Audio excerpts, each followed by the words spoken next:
All right. Hello, everybody. Good morning. Good morning, this beautiful morning from this part of the world. Where are you watching me from? Where are you watching this video from? I want to see you in the comments. Tell me where you're watching from. Say a hi and a hello. And let's meet in the comment section. So, how are you doing today? Welcome to this live stream. Thank you for joining me and thank you for watching the replay in case you are going to watch the replay, right? Our usual way is you get in here, you invite your friends and tag the ones you can tag, share the videos with everyone in your circle so that they can be part of the conversation, right? So if you get in, please subscribe to the channel so that you will avoid any kind of interruption. Click the notification button so that whenever we drop our video, you always have a notification that our video has been dropped and you can learn one or two things from the things we share every week in this channel. My name is Vivian Annie. I am a parent coach. Yes, that's parent coach that you love to listen to. Yes, and I'm the founder of the Proactive Parent Academy, where we help parents navigate their journey, navigate their process of parenting. I'm an author and a speaker as well, right? So you're listening to me because number one, you are interested in knowing and learning parenting in the 21st century. Number two, because you love me. Thank you for loving me. So, welcome, welcome, welcome, welcome, welcome. Today, we are looking at an important topic, an important conversation, and that will help us a great deal to understand what we are doing when it comes to learning, right? We're looking at how to turn our child's learning, a child's learning challenges to strengths, right? There are many challenges that children encounter when they are learning. And when we say learning, learning is not just when you sit down to write English and mathematics, right? Learning is an ongoing thing every day of our life, right? And because we are called to be proactive parents, right? People who are active, who are um, actively working ahead of situations. That's what proactive means. And then you are intentionally working ahead so that you can get things done right without, messing things up at the time when it is already to the detriment of your child and to your own detriment as a parent, right? So if that is who you are, then you are on the right track and right path to becoming a great parent, which all of us are aspiring and working towards to become. Well, no one of us have become yet, no one of us have arrived yet. There's no arrival. What we have is we are all on a journey, we are all on the process in different pedestal. And that's why we are sharing what we are sharing every week so that you understand wherever pedestal you are, wherever be where you are at the moment, you understand that yes, you are on a process, yes, you're on a journey, and it continues, especially when you devote yourself to learn, to be a learning parent who is working with knowledge, not just assuming that you know what you're doing, right? Because parenting have gone beyond intuition, parenting have gone beyond, is it not what our parents did before us? Parenting must be done, and I said must be done with knowledge. So when it comes to learning challenges, there are many things that um, could be the challenge of our children, and that's why we're going to be having this conversation, today interactively. So if you're on the background, just put down the comments, the questions in your heart in the comments, and respond to the things that you want to know more about. Welcome, Jane. Thank you for joining me live. Anything that drops at you, put it in the comments. Let me know what your thoughts are so that I can also respond to you in the next few minutes that we have to do this interaction, right? So it is important that you understand that there are many challenges that children have. It could range from anything. So let's take a few of the examples of what challenges that children could encounter and how we can actually turn these challenges to strengths, right? So one of the ways, I hope I'm being heard. So if you can hear me, please let me know in the comment that you can hear me and that you can see me. Let me be sure that I'm not speaking to myself. So one of the challenges that we can all relate to is that your child may just be this hyperactive child who doesn't stay in a place, right? So you feel they are not seeing what you're doing, they are not learning from you, they are not hearing, or even when you're teaching, trying to teach the child, verbally or something, the child is neither here nor there, jumping around. These are common challenges that, okay, thank you. They said, everyone said they can see me. Okay, great. These are common challenges that we can relate to. You have this bubbling, energy filled child, and they are jumping up and down. They don't sit still, they don't listen. For you, they don't listen. And then you get overwhelmed trying to put things across, trying to pass a message across. That's a challenge, right? Good. We can all relate to that. Another challenge that we can relate to is when you have this um, very calm, calculated child. They are not quick to talk, they are not quick to respond. Whatever you say, they just nod their heads in affirmation or in agreement. They're just looking at you. You ask, do you understand? They say yes. You ask, do they not understand? They are not even quick to express themselves. That's a challenge, right? We can all relate to these common things. We can all relate to the fact that you can tell a child, maybe during home fun, for instance, and you tell a child, mm, let me do this, let me help you do XYZ. And the child says, no, no, no, mommy, I know it. And the child is struggling with you. No, don't write it for me, I'll write it. And then you give the child a pen or a pencil, and the child writes almost opposite of what he or she thinks he knows. That's a challenge, right? I'm giving these common excuses so that by the time we start breaking it down in the next few minutes, you can understand that these challenges can actually be turned to strengths, right? So you see that the child you gave a pen or a pencil suddenly starts writing what it is not, suddenly starts maybe writing the opposite of what he or she should be writing, because you thought he or she knows it or knew what he was doing. That's why he was dragging it up and down, dragging the pen up and pencil up and down. Lo and behold, the child doesn't understand what he or she was meant to do, and then he was all there busy dragging up and down. We can relate to that, right? That's another challenge. Another challenge is where you're giving a child an instruction, for instance. Oh, my child, try and do XYZ when you get back. Try and do XYZ before you leave, probably for school, probably for wherever. And then you give instructions. Now, you get back home and you see that, let's say, you say, get this plates washed up, clean up everywhere before I get back and all that, few instructions here and there. And then your child says, okay, yes, mommy, I heard you. And then you got back home and all of those things you gave as instruction, no one was done, right? And you're wondering what's wrong with this child. You heard me all this thing I told you, and you couldn't do anything, and all of that. That's a challenge, right? That's a learning challenge, because if they had learned to do what they were told to do, or what was required of them, yes, for you, do you know that they would have done it, right?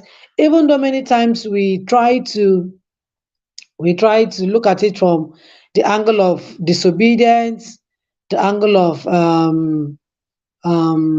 misbehavior and all that, and then the child is not able to do what you told him or her to do. and you're struggling with the child and you're wondering why. These are all challenges, and we can relate to these common challenges every day, where the children does not have do not do the things that is required of them because they do not have the capacity, not because they did not hear you. That's a challenge. All of these challenges put together can be turned into strengths of your child. However, you need to know what is your child's strength, right? You need to know what is your child's capacity when it comes to learning. You need to know what your child's strength is. Now, let me use the learning challenges that research has put out to us that we can also use to assess our children when it comes to different challenges, right? Different learning challenges. There are many challenges. There are many. Yes, please. If you have any question, just drop your question. Yes, Jane is saying, let me drop the question. Yes, please, just drop your question as this conversation is ongoing. We have 30 minutes to do this. And as the conversation is ongoing, I'll be answering the questions as we go, right? There are many challenges that research has put out to us. There are learning challenges. These are the ones that are associated with, you know, proper way of structured learning. I have just used the unstructured learning that happens in the home, the few things that we can relate to as examples. Now let us look at another example from the proper structured way of learning, which we know that there are challenges, and we are wondering how can these challenges be turned to strength, right? The reason why we look at all of those things and we get overwhelmed and we get angry, we get bitter, and we spill out in anger on all of those things with the children is because something is ringing in our head. Something is telling us some kind of messages, right? Now, coming to these learning challenges that we are looking at as structured challenges. There are 5 different challenges, learning challenges, but we're looking at 2 today so that we can also look at what we can do to turn these challenges literally into our children's strength, right? So today we are looking at dyslexia proclivities. Dyslexia proclivities are children who they are struggling with pronunciation, they are struggling with reading, they are struggling with writing, they are struggling with things that literally connect to letters, right? It is called dyslexic proclivities or dyslexia proclivities. Dyslexia proclivities are things that many teachers can connect to that the children have, but do not have the capacity to help the children because they also do not know what to do. However, it is your role as the first teacher of your child to be able to identify these challenges, to know these challenges, and know what you can do about these challenges and how you can help your child turn whatever challenge, whatever learning challenge he or she has to strengths, right? So, dyslexia or dyslexic proclivities, which is basically a challenge in learning where children are struggling with writing, struggling with reading, like I said, letters, right? Where children are struggling with letters, struggling with pronunciations, struggling with reading aloud or reading out things, struggling with pronunciation, struggling with writing, struggling with reading. These are all connected to letters. When children are having those challenges, sometimes you see them, they write things upside down. They can write 7, upside down as F, for instance, right? 7 that you crossed the line, and then they can turn it to F. These are basically under what we call dyslexia proclivities or dyslexic proclivities, because it is associated with letters, it is associated with pronunciation, is associated with writings, right? So these kind of writings, simply put, is what makes the children, or what makes you know that my child or my children have this challenge of writing this way. Now, the reason why you get flayed up or you get angry is because you do not know what to do. That's why you get angry. You do not know how to turn this into strength. You do not know how to help the child to maximize what is what the challenge is about, right? So there's nothing wrong with the child because he's turning these letters upside down and not pronouncing them well. It only requires that you become patient. It only requires that you work on your emotional regulation, you work on your emotional strength to be able to help your child until they learn how to put these letters together. Just like the ones we have put out as non-structured learning, where you put out instructions where your child cannot stay still, when your child can, just get in the way to have their way when they are learning without guidance. All of these things requires that you take more precautionary measures on being more emotionally regulated, so that you don't flare up and just get fusing, right? We're coming to look at reasons and perspectives and solutions to how we can turn them to strength. Another learning challenge is that we want to look at today is um dyscalculia. Dyscalculia is one learning challenge that I came to realize that I had as a child. Even though I didn't know, and then probably my parents also didn't know what dyscalculia was about, and it was just about, their own solution was get a math teacher for her, get a math teacher for her, get a math teacher for her, which, by the way, they got a math teacher, right?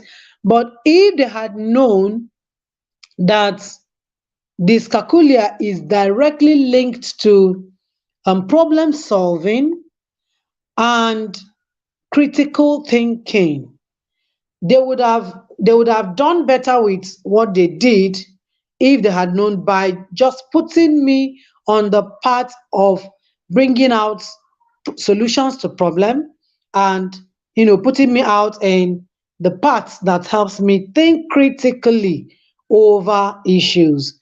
That's the first place to solve maths. Maths is not English. Maths is not come and read and go, or come and cram and go. Maths requires that you think. Maths requires that you also look for solution. And looking for solution starts from the basic things we do day in, day out, right? When children are put out to solve a problem, put out to proffer solutions, that's the first place that's the first place to begin to solve mathematics, right? So if you bring 100 teachers or math teachers for your child, and your child has not learned basic solution, problem solving, your child will struggle, like I struggled, right? Many times, why our children get afraid, especially mathematics, in some subjects, especially mathematics, for some of us, mathematics, physics, things that are basically for calculation, is because we do not have in-depth thinking capacity. That's what it is.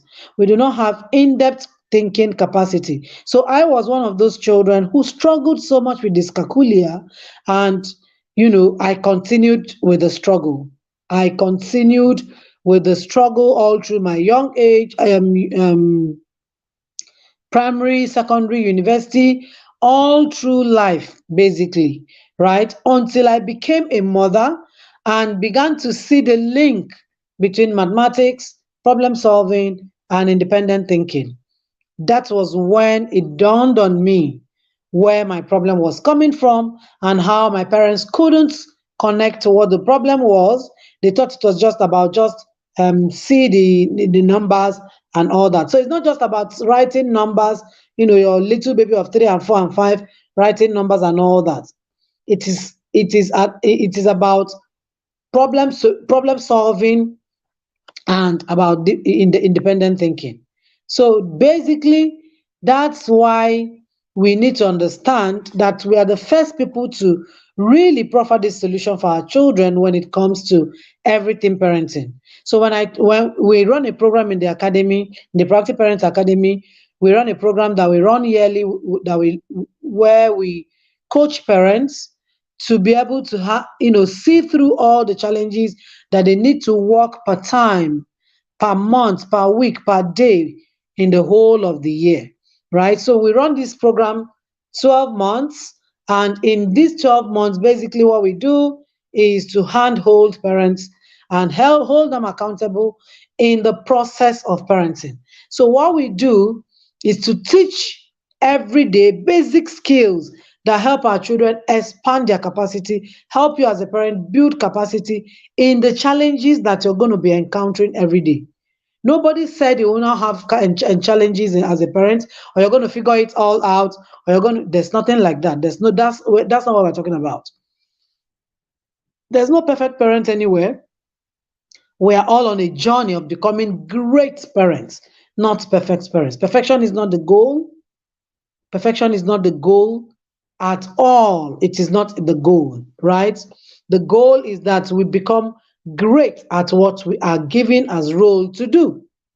So the reason why we run that program is to help parents understand these dynamics, understand these different things for each child, right? Because you can no longer put children together like our time to say the sister did like this, why can't he do like that?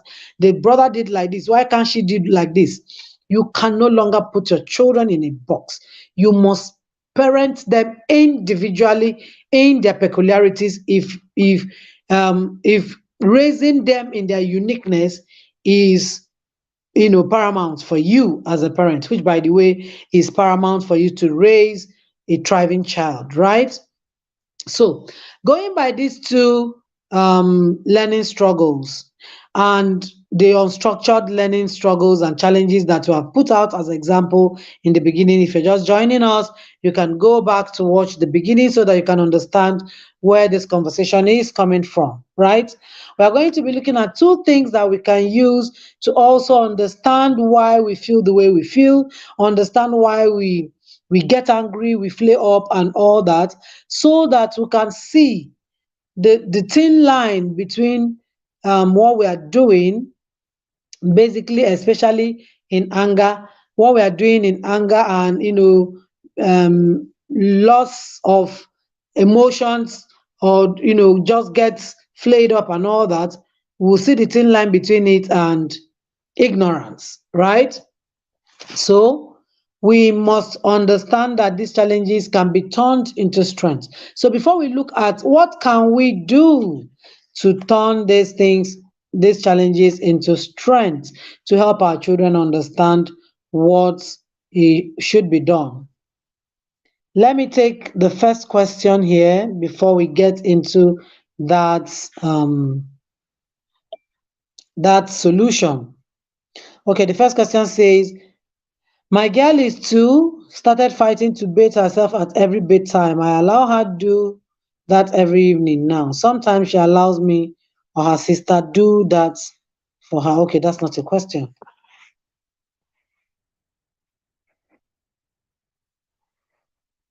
Okay, I've seen the question proper. I will take that immediately after taking this next thing. So what do we do? How can we do to turn this into strength?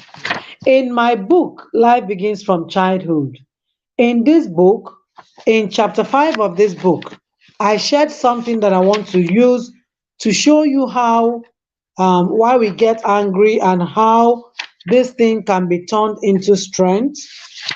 In chapter 5, where we talked about response to your child, right? Instead of being reactive with challenges, responses to your child. I said something that the parents unconsciously teach their children reactivity by their reactions to issues instead of being responsive, which, by the way, develops the child's response quotient. There is something called response quotient. Response quotient is trying to develop a child's response could how a child responds to issues. Right now, when we flare up over issues or challenges that we see every day, we are literally teaching the children that flaring up or beating them or violence or shouting, nagging, complaining, whatever means we use to respond, which by the way is not even a response, is a reactivity. Whatever means we use, either reactivity or response, becomes what our children see as the solution to problems. So whichever one we use, whether the response or the reactivity, is what we are putting out there for our children to use to solve problem when they come. So you see that we are not even solution driven. That's why our children are not also solution driven when challenges come. So when your child have learning challenges, which can come in any form, whether structured learning or not structured learning, we started with non-structured learning because learning is ongoing every day. It is something we do daily with our life. So it's something that your children are seeing every day, hearing every day, listening to every day, conceiving in their hearts every day from their environment, from the home where they live, because that's their first environment.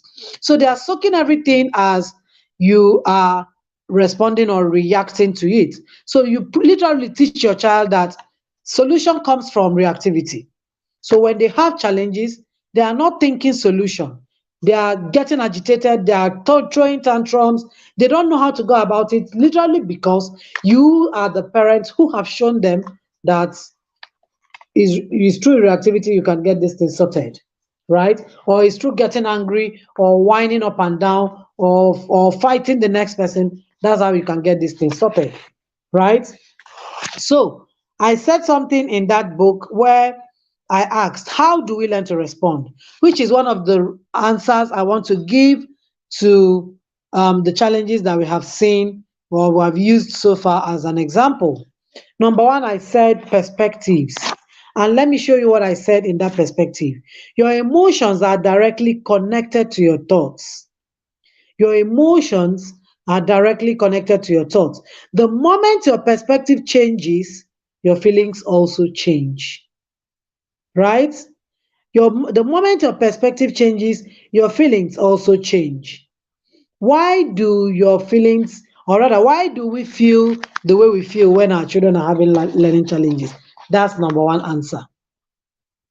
There's a reason why you feel the way you feel. And you can see that we have established that perspectives. Under perspectives, your emotions are directly connected to your thoughts. So there's a thought behind why you feel the way you feel. There's a thought behind why you flare up, why you beat the children when they do things that, or you feel they have not learned a thing, or you feel whether in a structured learning environment or non-structured learning environment, you get angry, you compare them, you question, you become violent, you become resentful, you beat the child.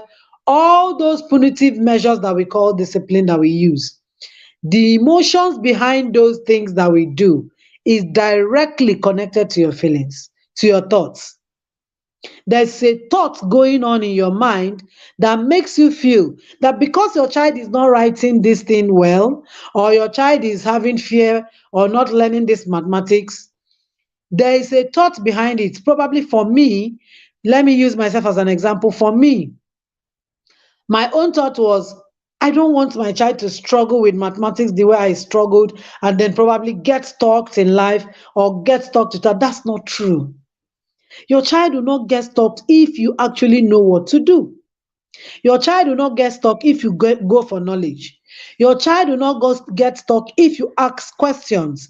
Your child will not get stuck if you work with professionals, right? What we do is that we go online and we take random informations here and there, and we call these things, I learned something, I heard something, and all that. That's not knowledge. Knowledge is different from information, right? So you cannot, for example, the parents of the Build Your Home Tribe, where we live daily, our parenting theoretical knowledge, we understand that what we do in the tribe is practicals. The way you get into the laboratory and you are practicalizing all the things that has been written in the textbook or notebooks. That's what we do in the tribe. right? Because you cannot give what you do not have. So we train the trainers to give them the practical tools to apply daily in their journey as parents. And that's why we are running the course Accelerate Their Child Learning Capacity.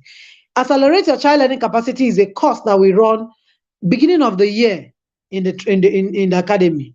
The reason is simple, so that you can understand that everything you want to do with your child, your parenting goal, your vision, your family plan, everything is embedded in how they are going to learn. So if you do not know how your children are learning, if you do not know how your children, what is their learning capacity, what is their learning strengths, their temperament, how their temperament boosts their learning, and everything that is the factor that connects to effective learning, how do you want to help them learn, whether structured learning or non-structured learning? How do you want to help them learn? That's why we run that course every beginning of the year in the Proactive Parents Academy. Because at the beginning of the year, that's when you're setting your goal. That's when you're setting your plan, parenting plan for the year. So that learning can be factored in immediately in the beginning of the year, and you begin to see how to help your children learn all those big things you want them to learn within the year, all those big goals you have written, all those plans you have. They will have to learn through it to be able to understand the plan, to be able to work with the plan, to be able to work with the goals that you have set as a family or for the children, right? That's why we run that course. So if you're listening to me and have not registered for that course, you're wrong. You're wrong because you're not setting your priorities well, which is the second thing I'm coming back to. We're looking at two reasons on how we can get those things to turn to our strength. Number one, I said, is perspective. And perspective is basically the emotions, right? Your emotions is tied to your thoughts. So why you're flaying up, why you're getting angry, is because there's a thought behind what you are feeling. There's a thought behind what you're feeling.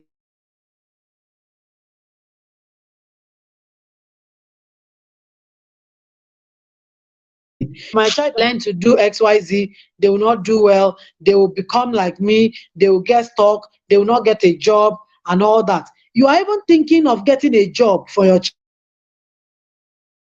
now because you also do not have the knowledge for how involved the world have become. The next job, the next 40 most, how did they put it in the research?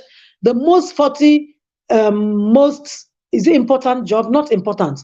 Something about like lucrative is not in the things you know today, right? It is not in anything you know today. All the professions you know today, the best job, 40 job of the future is not in any of those ones that you know today. And it is only parents who are learning today that can nurture their children to fit in the tomorrow, to fit in the job of the tomorrow. That's why we are telling parents, especially parents of young children, to learn.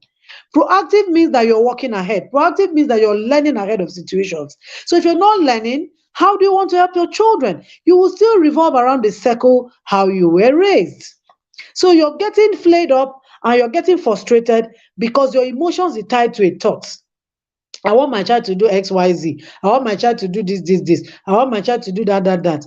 It is because there is a thought towards that feelings. That's why you're getting, rampaging everywhere when you feel your child is not doing, especially let's use even academics that we can all relate to. Right? Very recently, I was in a school where a parent almost, the man's shout was everywhere because the child that was on a book, how is it called? Open day, where the parents come to check books and check performances, right? So you get angry over these things because, or over other things that our children are doing, because even you do not understand how your child learns. If you learn how your child learns, that's the only way they can learn how they learn, because you will be at peace on knowing that your child is actually learning. I don't get agitated. I don't flare up. I know how my children learn. So whether they are doing it the way I want or not the way I do not want, I know they are learning. And by the time I see the outcome, which by the way is not even the priority is that they learn the way they should learn, right? So, and that learning the way they should learn is their own journey, is their own process. So the outcome basically is not the end.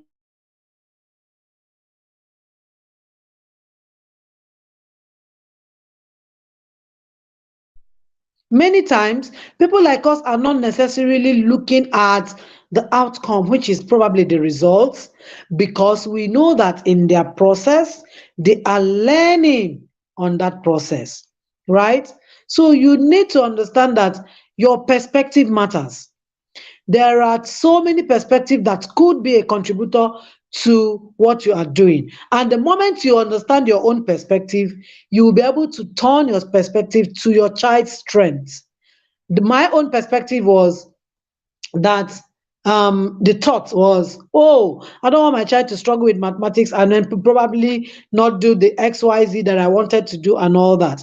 But no, the moment I learned what it was about, remember I said I was a child that struggled with dyscalculia. The moment I learned what it was about, and begin to learn my children's learning style, begin to learn and understand their temperaments, which are the factors that contribute to children's learning, effective learning, and begin to learn on their learning type, not only their style. I had peace, like I relaxed. From my toddler ages, I don't need to say, come on, let me help you. Come, let me do. I do not do assignments for my children. I don't. They do their assignments at the time when it was fixed, now that they have grown. But while they were younger, they get back and they just carry their book, because I understood their temperaments, their temperament is connected to what they are doing and how they can do things. And then I allowed that flow, and I flew with it, and they fall in, day out into the bar that was set, and they keep setting it, increasing it, and raising it higher than it was even set for them. Right? So you must understand your own perspective and know how to handle your perspective through learning, through knowledge, not assumption. That's why we're running that course.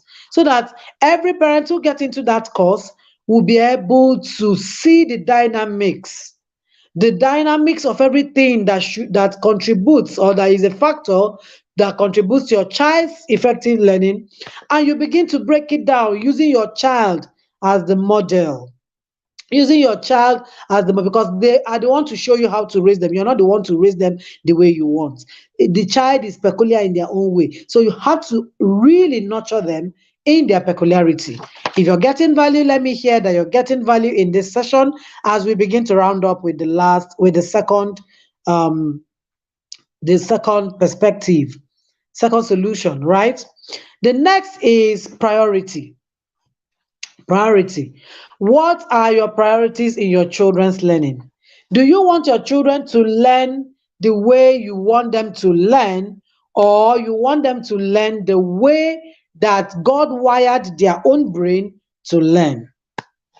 Which one is a priority for you? That's why you must understand and learn what it is that is required, so that you can use what is required to turn these challenges to strengths.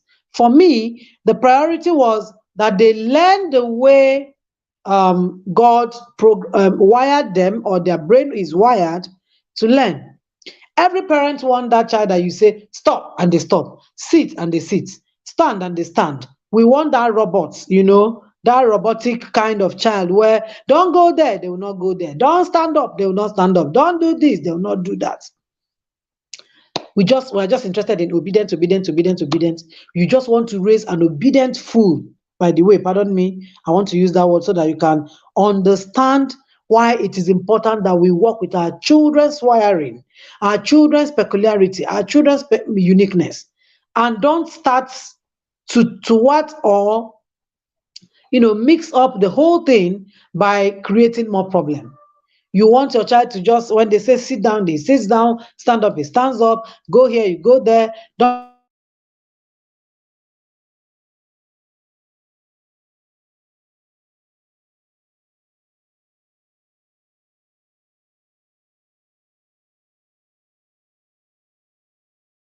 take child that robotic child, that whatever you say,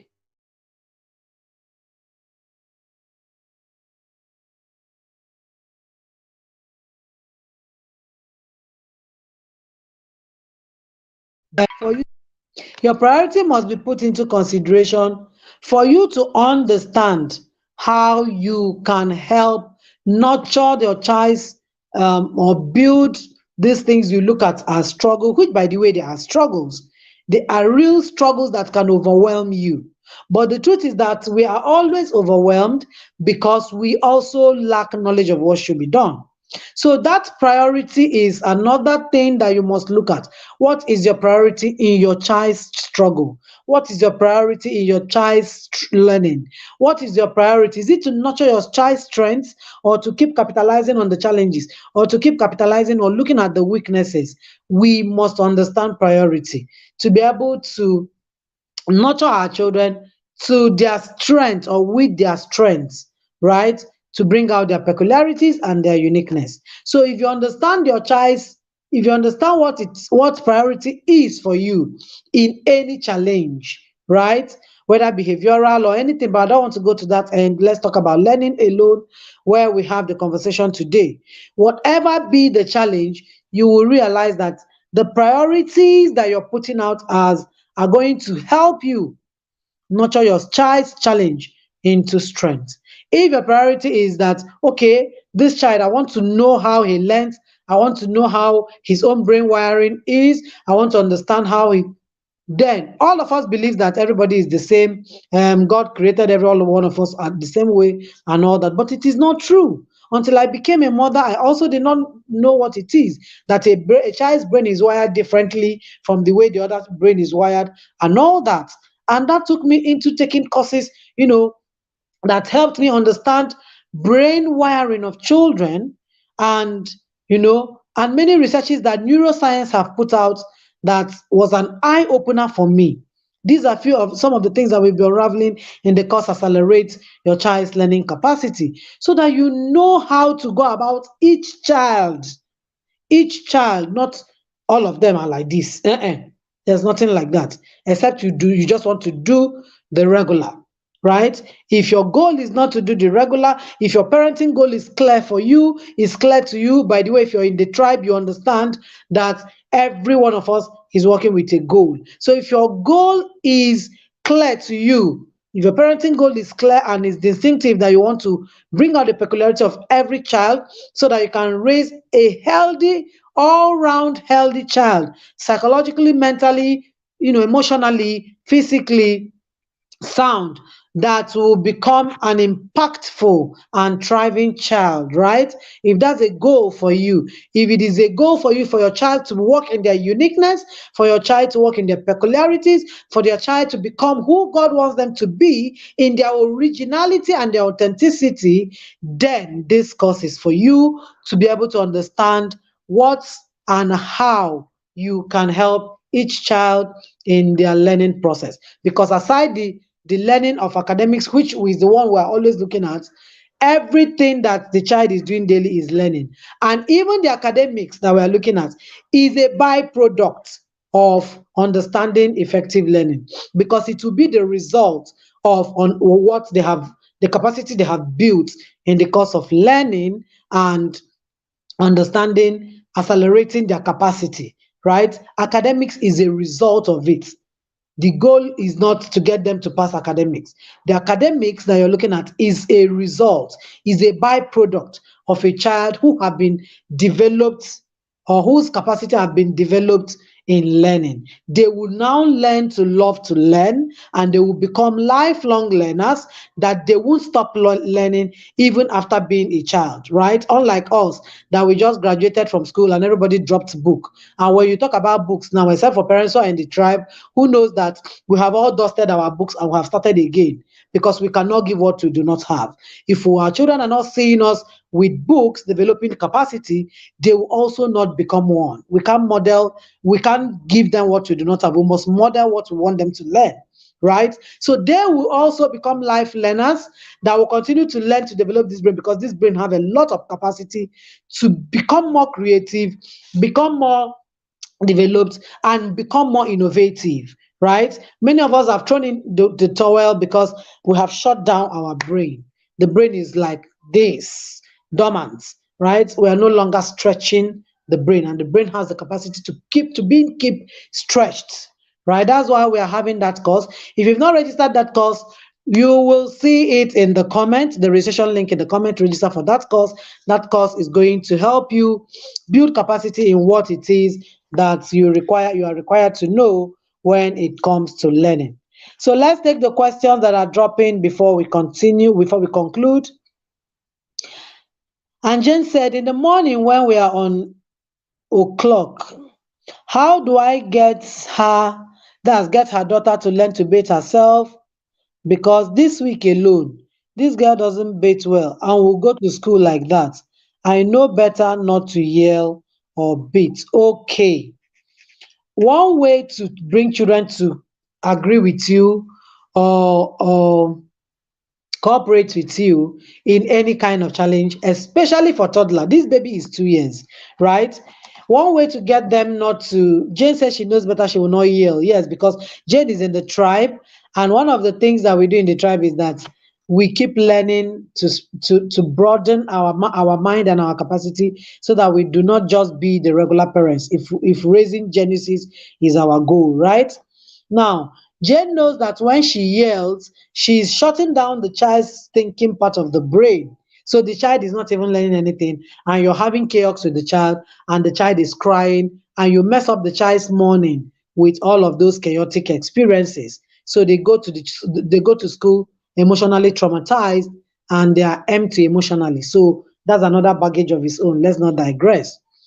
But what you can do is to get your child, probably find a song to sing. Every child likes play, right? You can use the child's name to mime a song and just bring the child to hug me and just bring the child to say, okay, let mommy bathe you this way, and then you bathe this way. And then when the child is bathing this way, at some point, somehow, they even lose interest in what they wanted to do simply because you have gotten there. So you need to use a tweak. That's why we're talking about understanding your child. You need a tweak. You need to use a tweak that works for a particular child. If it's a child that loves to sing, for example, you use songs to start, you use music to start, and then the baby charges up. In fact, parenting is hard work. I tell parents this thing all the time. There was a time in my life when we take 1 hour to play before the children get to bed before school. And some people will say, I don't have that kind of time. Who will do all those things? All those, right? But today, that phase is gone. That's why you need to understand that in any phase, be patient to allow it come to the point where you and your child are connected. Nothing disconnects you because your relationship is paramount. Except you just want to do it the way you want and lose your relationship with your child to have your way. And if you lose your relationship, especially when your children are toddlers, children are young ages, 0 to 5, 0 to 10, you're gone. There's nothing again you're going to do that will work for you or work for the child. You can no longer influence the child, right? So there are time in our life when early morning, because I saw my daddy was also waking us with, beautiful music those days, right? If you were born in the 80s like me, you know that I don't know when the songs were sung, but in those times there were these Jim Reeves, there were Dolly Partons that daddy was playing for us early morning, right? And many melodious musics like that, right? Meaningful, correct music, not this bada bada bada that are doing today. Meaningful, correct music. Their weddings alone, when you think of their weddings, oh God, right? Daddy will put it early morning and everybody is waking up with it. While we're hugging with him, this music is playing and he's putting it, asking you to your ears, are you ready to bathe now? And all that. My daddy, by the way, bathed us, all of us, till we turned 10, till we left for dormitory. All of us, right? So one of the things that you would need to do is to find what works with the child. If it's a child that likes music, use music. If it's a child that likes play, carry the child and hug and talk to the child. What are we going to do today when you come back? Let me bathe you. Let me do XYZ. Can we do this? Can mommy bathe you today so that tomorrow you bathe yourself? And like that, like she's a toddler, she doesn't know what it is. The moment you convert it to play, they will just fall in. They will just fall in. We are the ones that bring the chaos and we begin to struggle with them because we want it to work our way. So you need to bring in the tweak that will help your child, just dance to the tune thinking he or she is in control without knowing that mommy is in control actually, right? So you need a lot of tweak to know what works for each child, right? Let me check for another question.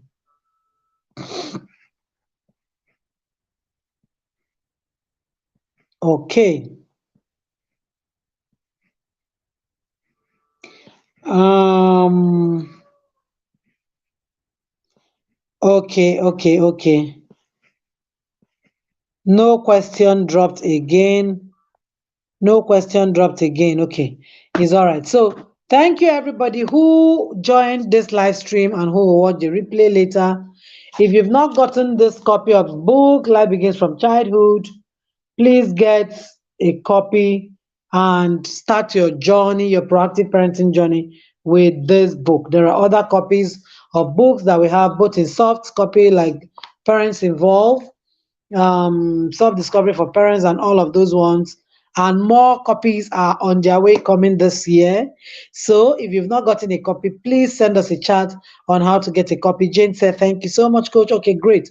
I hope you got value, and I hope you also, thank you so much, amen. And I hope you also got solution to what your question is. So have a wonderful day, everyone, and please share the video with others and let them be part of this conversation as we continue to learn daily, because parenting have become warfare and needs more tools, more war tools than our parents had. Enjoy the rest of your day and God bless you. Sending you lots of hug. Bye.